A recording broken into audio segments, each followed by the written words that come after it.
Alright guys, what's going on? Welcome back to the Blue Waffle. Today, we're back at the S2000s. I know we haven't touched those in a little while.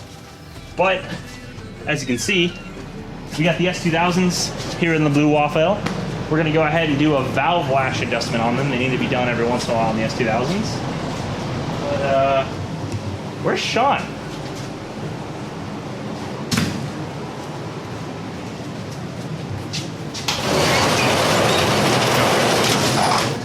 Hey, what are you guys doing here? Well, in that case, welcome to Machu Picchu. Spin the...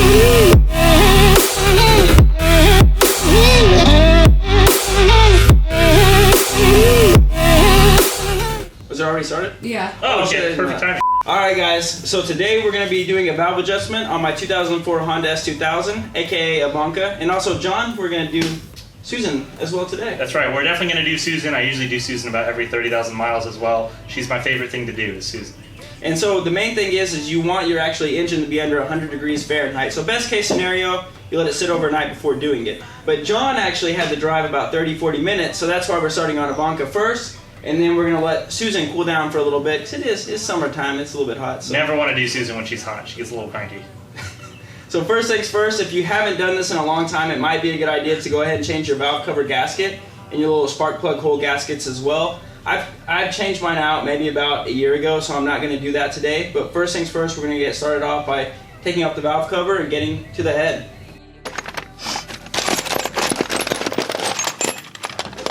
You know, Sean? What's that? I just found the f***ing 10.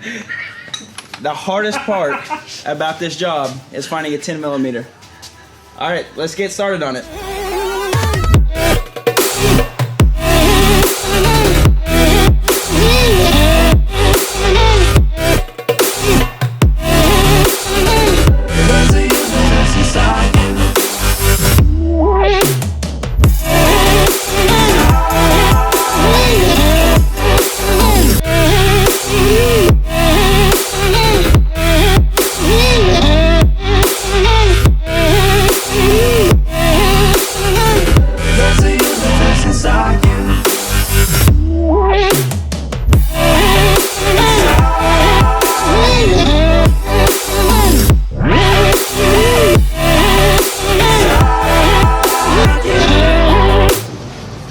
The trick is here.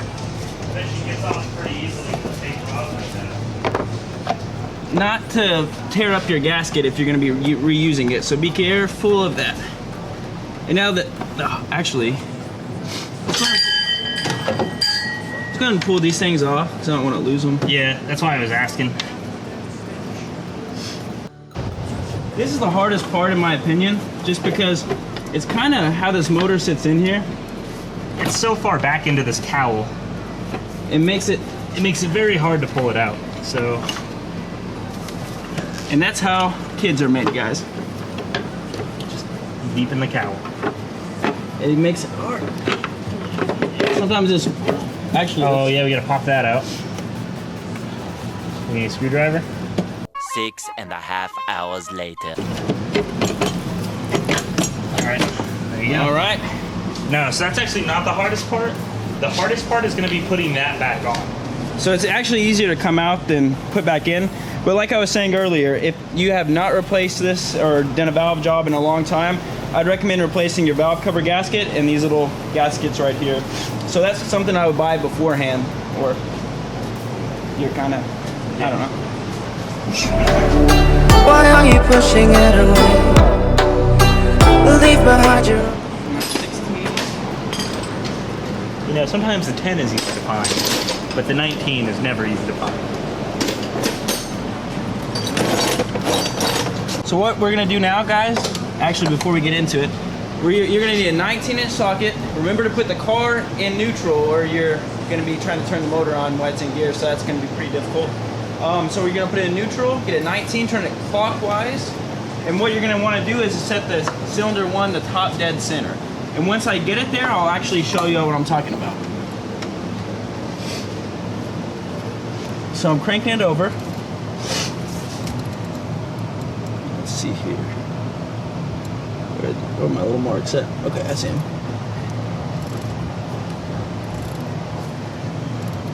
I like the way you crank it right there, right there. Okay, Chengi. Who the hell's Chengi? Is that the rapper? I don't know, the guy that died? No, that's the XXX. I have no idea who the fuck. All right, so I don't know if you guys can see this or not, but do you see those 2 marks on the cranks right there, or crank, on the cam? Right, I don't know Cam gears. Cam gears. That's the word I'm looking for. So you want to actually line them up where they're pointing at one another. Let's see, it's got a little bit more to go. Not only that, but there's also a mark right here that's at the very top of the gear that comes off the crankshaft, and you got to make sure that's all the way at the top, as well as those being aligned with each other. So these will be aligned, and this will be aligned with the top of the head, is what the alignment for top dead center cylinder 1 will be at. All right, so we have top dead center for cylinder 1. Yep. Required tools for this job. It's not Jaeger by the chance. Maybe Red Bull. When you're working under in the motor, I would not recommend drinking and working, just because you might mess things up and blow it up. So the required tool, this is actually not required. You can actually use just a flathead screwdriver and a wrench. But this tool, I'm not sure exactly what it's called, but I think it's just a valve adjustment tool. You can probably find on Amazon for about 10 bucks. And we'll actually go ahead and put the link down in the description below. I did get that directly off Amazon, and it's what everyone on S2KI recommends for this job, and we've done this job ourselves quite a few times, and we highly recommend it. It does make it a whole lot easier. That way you're also a little bit more consistent with the valves. Like, so when you go to crack them and loosen, or when you go to break them loose and then tighten them, it makes it a lot easier to where you don't accidentally like change the adjustment on the valve after you just did it when you go to tighten it. This helps hold your adjustment in place while you're tightening it, because sometimes you can accidentally turn the screw even more and then you'll mess up your whole adjustment that you just did. So this tool is honestly highly recommended. I think it's like 10 bucks on Amazon. So it's definitely worth the investment. It's really not going to cost you anything, especially for this job. It's really what you need. And if you're doing it by yourself, you're saving yourself like $300-400, depending on how much someone will charge you to do that, the valve adjustment job. So, yep. And for future uses. And the next tool is actually the filler gauges. So that's how you actually adjust the valves, is you actually stick these different filler gauges in between where the valve clearance adjustment thing is, and you want to feel a little bit of drag. We'll get into that in a second, but for what you want to do is actually on the intake side, is you want to have a gap from anywhere from 0.21 to 0.25 of a millimeter, which is 0.008 to dash 0.010 inch. That's on the intake side. Exhaust side, it's going to be 0.25 to 0.29 of a millimeter, or that's 0.010 to 0.011. So that's kind of the size you're looking for on that. And so the biggest thing too, we'll go ahead and link these down in the description as well, because these angled feeler gauges, usually you're not going to find these at like O'Reilly's or AutoZone or wherever your auto parts store is. I did have to order these off Amazon as well. I want to say they were like $3-4 bucks, so they're nothing expensive at all. And you do definitely want to use these for the S2000, because the way the S2000 is crammed so closely together, it's very hard to get a straight, just a straight blade feeler gauge in there. So you definitely want to get the angled one, so that way it's a lot easier and you're a lot more consistent with how the thickness of the valve or the adjustment of the valve feels. That's the biggest thing, is feeling with these gauges. That's why they're called feeler gauges. Alright guys, let's get to it. Alright guys, so what we're going to do is we're going to start off with both sides. So John's going to be on the intake, I'm going to be on the exhaust. So what you're going to want to actually do is slide the filler gauge within this little gap that you have. And on for the most part, they might be within spec, so don't be shocked if they're within spec already with no adjustments. So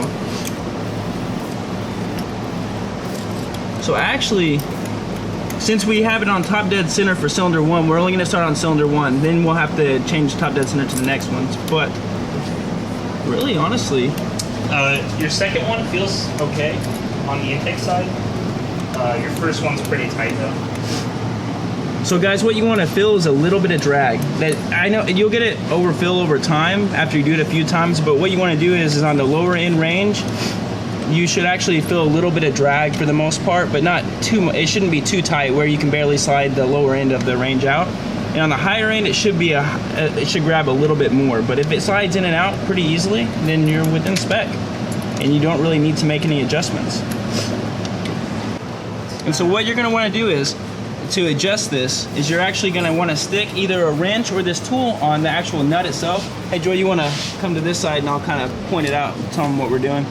So if you look there, there's a nut and there's an adjustment right there where you can hit with the flathead screwdriver. So what you do is you can loosen this up so you can actually have adjustment, and you take the screwdriver and you loosen it up or tighten it whichever way you need to go. Then afterwards you'll end up tightening that nut back so to keep it in place. And then after you adjust it, you'll kind of feel for it and test the adjustment. If you feel a good amount of, not a good amount of drag, but just the right amount, that's where you want to be at. So on this one, I just actually got it right where we probably want it. Okay. Both valves are equal. So the nice thing about this tool, like I was saying, is it makes it really easy because there's a set screw that's inside of the nut. It's going to be hard for you guys to see it on camera. But you want to make sure that while you're tightening the nut back up, you don't move the set screw anymore, because that set screw is going to just completely mess up what you just adjusted. And so the nice thing about this is you can hold the screwdriver while you're turning that nut, and it won't turn the screw at all because the screwdriver is still. So that's why this tool, I feel like, is honestly almost needed for the most part to do this job really, really well. And then after you get done tightening one and you get the tool off, you just go back in with your feeler gauge, just double check yourself, make sure that it didn't change on you accidentally, and that it still feels just like it did before you tightened it back down.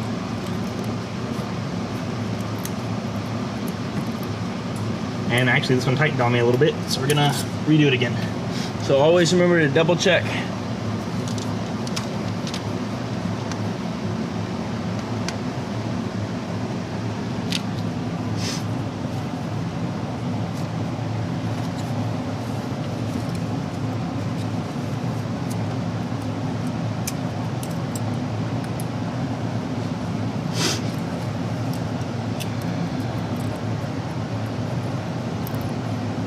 My mind's telling me no, but my body. All right, guys. So the next thing we're gonna do is we're actually gonna go in this order. We're gonna go from cylinder 1. Was it 4 to 3, or is it 1 to 3. That's 1 to 3? 1 to 3, 4 to 2. All right. So we're actually gonna go to cylinder 3. So we're gonna go 1, 3, 4, then 2. And so how we're gonna actually set the top dead center for cylinder 3 is we're gonna turn the crank 180 degrees, where you can, instead of just trying to figure out 180 degrees from your wrench or your socket, so you're gonna look at your timing marks right here, and even though the crank is going 180 degrees, this will only adjust up to 90 degrees. So that's what you're looking for. So we're gonna turn, I'm gonna watch this one right here. Another way to tell as well is the lobes actually for cylinder 3 will both be off of their valves. So you'll watch the camshafts and you'll notice both of the lobes will be pointing outwards. And so when Sean gets ready to stop here, he's pretty close already. Actually, it's Yeah. right on the, a little bit more. She's right on the money now. You can see now the lobes are no longer putting pressure on top of the valves. And this is why, the reason for that is because when you're checking your valve clearance, obviously if they're under pressure, it's gonna be more pressure on where you're checking your valve clearance, and you're not gonna get an accurate reading. So that's the whole reason you have to rotate the assembly, so the camshafts are actually off of the valves. So that's another easy way too, is just watch your valve lobes. All right, guys, for the next one, we're gonna go to cylinder 4 now. And again, we're gonna go 180 degrees on the crank, and we're gonna look for this to actually turn another 90 degrees. So right now we're looking straight up. Now it's gonna be facing this way, or either, whichever one you're looking at.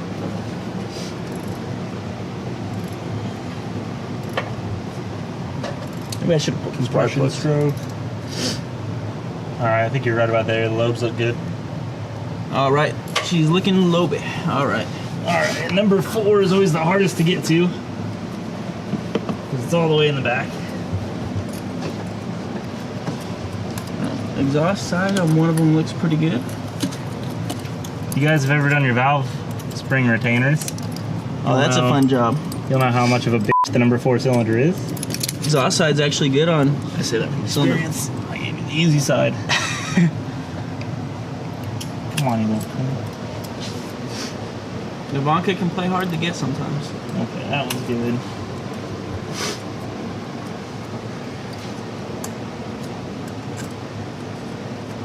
Come on, Ivanka.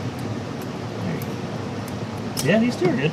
All right, guys. So we're gonna actually go to cylinder number 2 now, which is the last cylinder, and then we will be done. So again, we're gonna turn 180 degrees, and we're gonna be looking for this one to, or either one of them to go 90 degrees as well. And this one should be looking straight up at this point. So again, we are in perfect where the lobes are pointing out like that. So we will check the clearances and go from there. Oh, this one definitely needs to be loosened. I can already tell you can't even get it out.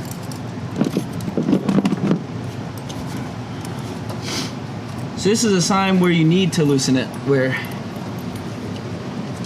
can't even get the damn gauge out. I'm just gonna adjust it well.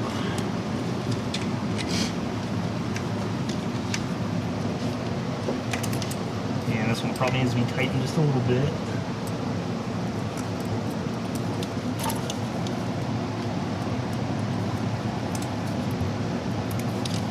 Alright, let's check it. That one's good. That one's actually good. They're both actually fine.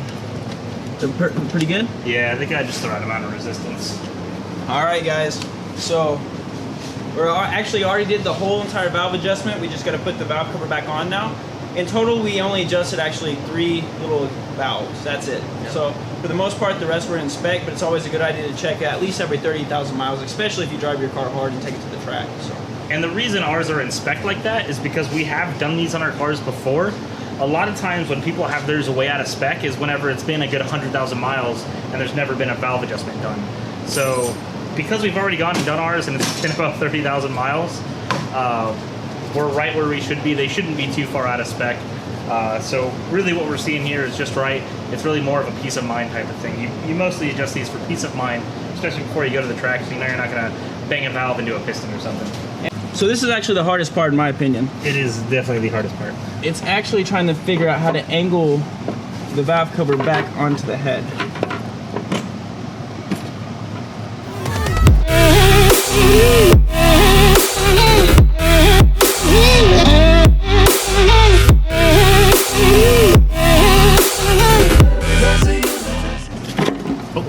Oh, drops right in. Oh, all right, let's make sure. Yep. Get the bolt over here lining. Oh, we're hitting on the wire.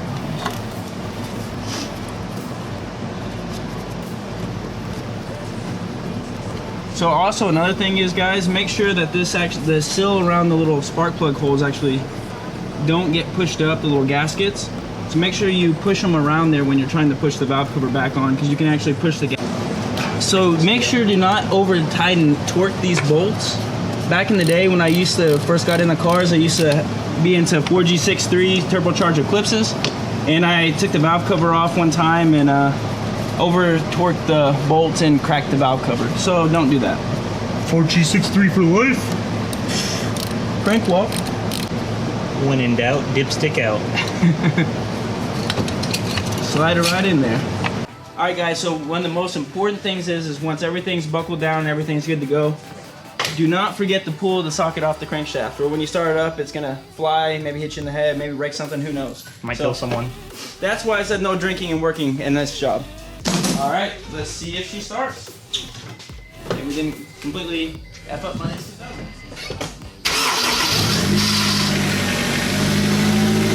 Listen to that. Purrs like a kitten. Purrs like a kitten.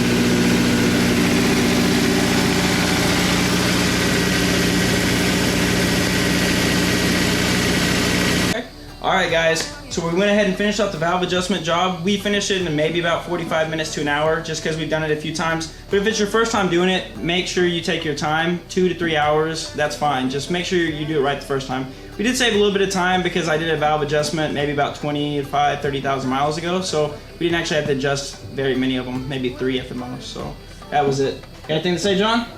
All I'll say is if you're in the same situation I was when I first did my valve lash adjustment, I was actually replacing my valve retainers. So I had to like disassemble the whole valve guide assembly and everything. So like no matter what, mine were completely out of whack. So if you guys are doing the valve retainers on your S2000s, you already know you got to do this. So hopefully this helped knock this out for you guys if you're wondering how to do this. But other than that, it's really a pretty simple job. And like I was saying, if you just keep up with it every 30 to 40,000 miles, you shouldn't have to adjust too many of them. It's really kind of just like a safety thing to make sure that they're staying within spec and not going too crazy out of spec. But that's why we only had to adjust 3 or 4, however many it was. It was a very short number. But other than that, it's a pretty easy job. What I would recommend doing if you haven't really done any maintenance on your vehicle yet go ahead and change out the spark plugs at the same time while you have everything out. Go ahead and change out your valve cover gasket, valve cover, spark plug hole gaskets. And if you have an AP1 and you want to do a little bit more of a job, go ahead and change out for the AP2 valve retainers. And you could do all that in one time. So it'd kill multiple birds with one stone. So hope you guys enjoyed the video. We'll see you in the next one. Stupid birds.